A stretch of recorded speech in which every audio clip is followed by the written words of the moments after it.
नमस्कार।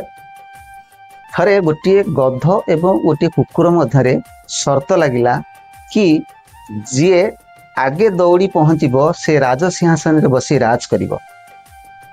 दुई जन मध्य दौड़ प्रतियोगिता आरंभ होला। कुकुरटी प्रथमे बहुत खुशी थिला। से भाविला मु तो जोर रे दौड़ी पारुछि, एथिरे सर्त लगेबार आवश्यक कौन थिला? मु तो एपरी गध को हरई देवी। दौड़ प्रतियोगिता आरंभ होला। किंतु कुकुरटी जानि नथिला प्रत्येक गली रे एमिति अलगा कुकुर मिलिबे जे माने ताकू आगू को जीवाकू देबे नाही। वास्तव रे से ही हला। प्रत्येक गली रे अनेक अलगा कुकुर को ताकू सामना करने पड़ा। एमिति कि ता ऊपर मरणात्मक आक्रमण मध्य होला, तार विरोध मध्य होला।